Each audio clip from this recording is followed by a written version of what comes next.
Hello everyone and welcome back to the Common Sense Crypto channel. As with you always, this is Rich doing another video today on XRP. So I hope you're all having a wonderful day today wherever you are in this great world. We're gonna talk about XRP. And I gotta start with this from the Crypto Basic. Ripple confirms Blackrock to attend Swell conference.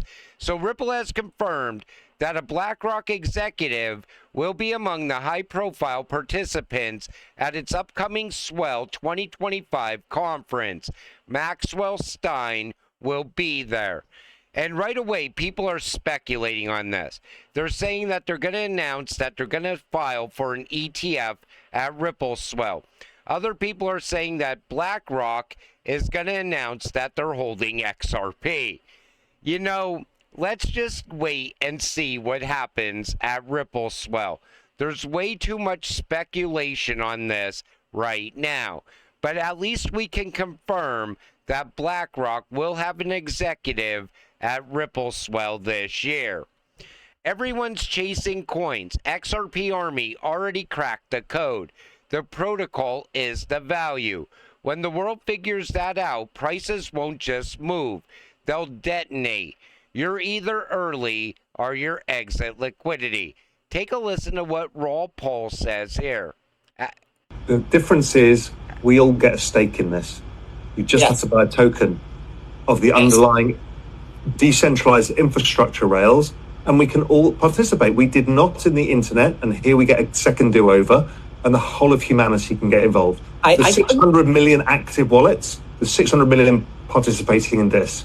I couldn't agree with you more. I think that this is the most misunderstood aspect of the whole entire thing. Like, if I was to rebuild Uber today in a tokenized world, I could build Uber in a manner that benefits all the drivers. In the pre-tokenized world, I could tell you right now that Uber is going to end in a manner that does not benefit the drivers, right? Like, the drivers are the biggest cost center for Uber today. They are going to 100% move towards a Waymo model, right? You could see that. The drivers are ultimately what is driving all of the AI gathering for Uber. In a tokenized world, the drivers would have an ownership stake in the network that they're building, right? Like, people do not understand that this evolution will actually benefit the masses more than hurt the masses. And will some people benefit more than others? Yes, but that happens in any moment of change, right? But like, in the grand scheme of things, the US debt is in a better spot today from where treasuries can be parked. Humanity's in a better spot in terms of more people gaining access to the money that should be owed to them versus intermediaries, and more people will ultimately be able to gain access to real valuable assets that they never had access to before. That is what the larger sort of aspect is happening with the tokenization of the world, and that's what gets me so excited on every level. So he's very excited about tokenization, and he also thinks that it's going to be better for everyone. But not everybody is going to benefit from this. You got to invest now into something like XRP, which is going to be moving those tokenized assets from point A to point B. But tokenization is going to open up ways for people to invest into things that they never could invest in before. Even with the stock market, they're taking the US stock market global now because of tokenization. It's going to open up a lot of possibilities, but I think there's going to be a lot of dark points to tokenization as well. I think a lot of people are going to end up losing their property through tokenization unless they get it right. In other words, if they have laws ahead of tokenization that secures people's property, because you could rely on smart contracts, but sometimes those smart contracts don't get honored or they get changed due to wording. You got to be very careful when you're tokenizing an asset in the future. All regulations must happen before another election cycle to start the process again. At that point, it would be too late for the U.S. to be the leader on the global stage. The RLUSD digital dollar will drive demand for the dollar and treasuries. Take a listen to this, because This is coming from the former State Department official. I do believe we are on the precipice of a big change in terms of how cross-border payments work. Because my own view is, when there are new technologies that clearly improve the status quo, it's hard to restrain them indefinitely, right? And if you can clear a cross-border payment in seconds as opposed to 2 weeks, like, we should probably do the thing that allows that payment to happen in seconds, right? So my own view in terms of stablecoins is it seems like, unless there's a big political shift in the US, we are really putting all the eggs in the stablecoin basket. We're not doing even a wholesale central bank digital currency. And even if there's a new president in 2029 who does do authorizes the Fed to do a digital dollar, like, it might be too late at that point, right? Given how fast some of these, alternatives coming out of China are developing. So my own view is, if I were, to wave a magic wand, I would say we need to figure out a way to ensure that a well-regulated stablecoin ecosystem develops, one that is not used for corrupt practices, is not used for illicit practices, where American consumers are protected, where it's not, they're not going to lose their money, because of some sort of, scam or something like that. And what have I been saying this entire time? Nothing will work unless you have regulations in place first. And that's why they have to fast track regulations now. Because the midterms next year, things could change in Washington. It would be great to get all this done even before the next elections happen. But he is right. We are going in a totally different direction away from a central bank digital currency. But what would happen in 2029 under a new president, a different administration? Could they go back to a central bank digital currency? I don't think so, because I remember that guy from the World Economic Forum. I can't even play his videos. That Navari guy, he's totally crazy, but he made a point. He says once you integrate something like a central bank digital currency or a stable coin into the system, it binds itself to everything else, and you cannot remove it once that motion begins. And that always stuck with me, that video that I seen coming from the World Economic Forum. And that's why they were rushing to get CBDCs in place. Because once a CBDC launches, or even a stable coin, it integrates itself into every part of the financial system. And we're actually witnessing that happen already here in the United States. World Liberty Financial versus Ripple. Take a listen to this quick clip. I think it's, if you work through, like, how are people valuing this, putting aside kind of the political affiliation or connection, would this be like competing against, like, Ripple is the comp? Because I think the way crypto markets trade is, like, you have Bitcoin and then you have Litecoin, and everything is a comp to something, right? And so what are people comping this thing to? Is it Aave or DeFi protocols? Is it more like Ripple, Coinbase? I think it's a meme coin. I mean, I think Haseeb said it right. It's like World LibertyFi is a $22 billion token, 5.6 billion to the Trump family, with token buybacks, yet no revenue. You don't have to like it, but it's here. It's like, I think it's this, right? It's there's a New York Times article about just like how much of the token is owned by the Trump broader family and agencies, I guess I'd call it. It's like the Trump family itself controls about 22 billion of the World LibertyFi tokens, suggesting that its holdings as of Monday afternoon were worth about 5 billion, making World LibertyFi one of the most valuable Trump assets, worth far more than their real estate holdings. You cannot even compare World LibertyFi to XRP. I saw people saying they're going to replace XRP with World LibertyFi. He just called it a meme coin. And I would never invest in anything that Eric Trump tells me to invest in. And Eric Trump literally claimed today on CNBC the reason he launched World LibertyFi is because he was debanked. A few hours later, World LibertyFi froze Justin Sun Tron's tokens. I mean, you cannot make it up at this point. And that's why I would never invest in something that Eric Trump tells me to invest in. I just don't see it as a good investment at all. And it's definitely not the XRP killer. Be honest, who really truly believes XRP can go to 10K? I'm trying to see something. And right away, someone said it's because of the market cap multiplier. That's what's going to get XRP to $10,000 per XRP. The whole narrative changed once people saw the market cap multiplier. Once it was first talked about by, I think it was either Jake Claver or someone else, Jack Rector, that guy might have talked about it before. But once that was brought up and brought to the table, people's ideas on where XRP can go changed like overnight, because they realized it doesn't take a lot of money anymore to move the price of XRP. So what are your thoughts? Put it in the comment section down below. Do you think XRP can still get to 10K?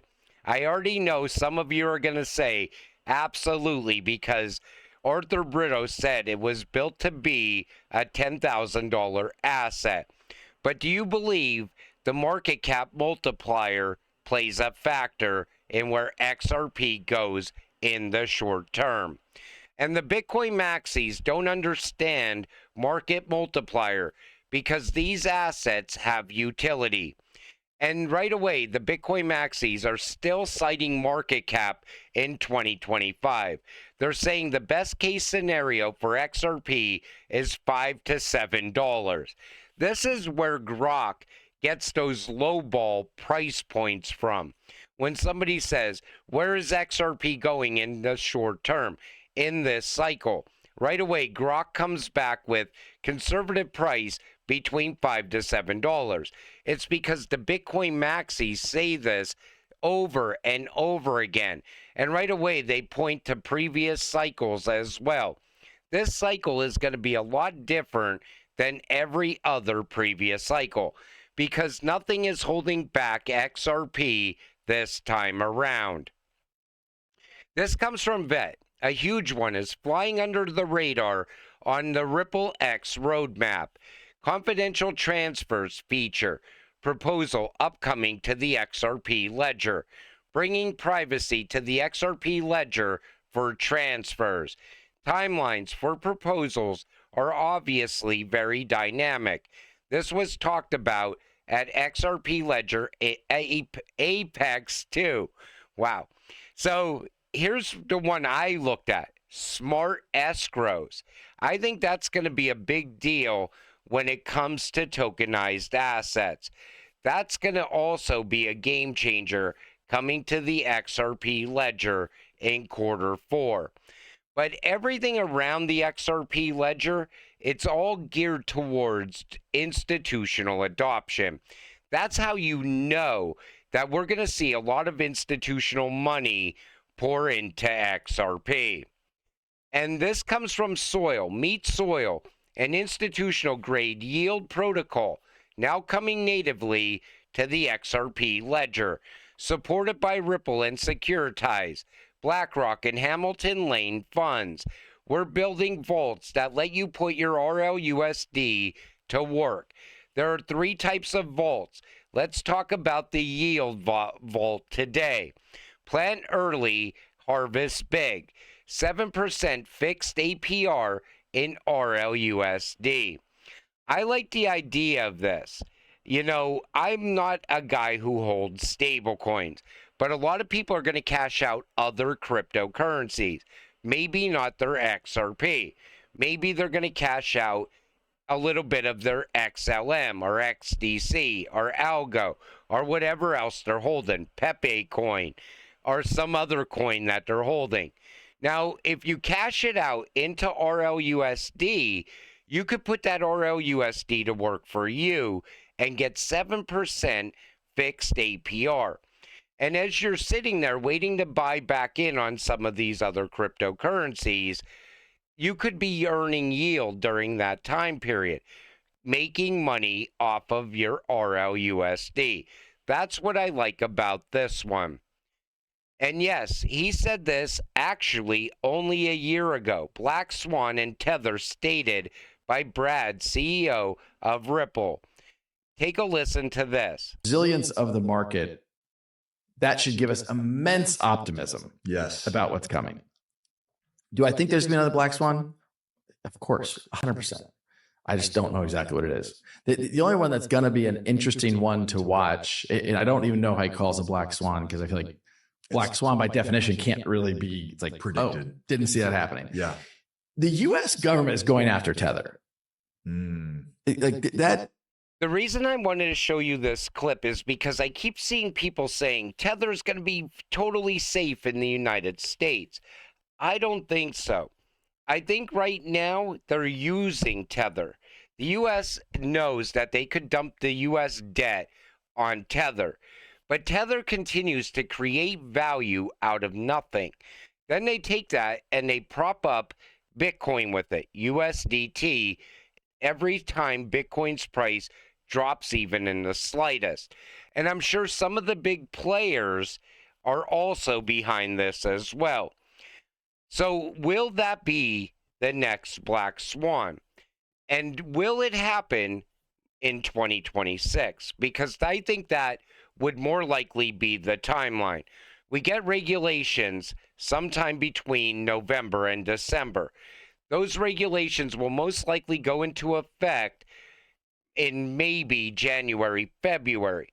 Then there will be a grace period to be compliant, most likely 90 days. Then Tether would be pushed out of the United States. That's what I think will happen eventually. And it's not just going to happen in the US, it's going to happen in other countries as well. And that will most likely be the next black swan. But is it a black swan? Because Brad is right. Everybody's been predicting this to happen for years. Or is regulations themselves going to be the black swan? Because remember, 99% of crypto is predicted to disappear. I even think some exchanges are going to fold up under the weight of regulations. There's a lot of exchanges not doing KYC AML. They will most likely be gone. Wallets, some wallets are not doing KYC AML either. Those will most likely fold up as well. Not Zalman. I think Zalman, it's a great product, and Wind, he really put a lot of effort into Zalman. I think that's going to be one of the ones that are still with us. But there's also other wallets most of you never even heard of that you could utilize, and they don't do KYC in any way. So what about your crypto that's in those wallets? Most likely those wallets will fold up and your crypto will go with it. Self-custody all of your crypto. I cannot stress that enough. But I think 2026 is going to be one hell of a year because most of us are going to already be very happy with the price of XRP. And I think it's going to continue to go up in 2026. But a black swan could also play for utility-driven cryptocurrencies because it's going to eliminate all the illicit activity. So all the smart money has to go somewhere. Where's it going to go? It's going to go into safe assets. It's going to go into assets that solve real-world problems. And that could also push XRP to even higher price points. XLM, XDC as well. People predicting that $1,000 XRP all of a sudden, you might see that sooner than you think if all of this was to happen. Because think about it, Tether being gone, it's going to play a very big factor on the price of Bitcoin because 87% of Bitcoin's price is tied to Tether. So imagine the crash that will happen there. Right away, people will lose all faith in Bitcoin. So that money has to shift. And I think it would shift into utility. I'm just thinking out loud, and I'm giving you a theory that I think will happen if this was to play out. And XRP holders, like I said, you will already be very happy on the price of XRP by then. But until it does happen, stay patient, stay positive, and let's get rich together. With that said, I'm going to wrap up this video. I want to thank you all for watching. I appreciate all of you. I'll see you in the next one. Have a great night.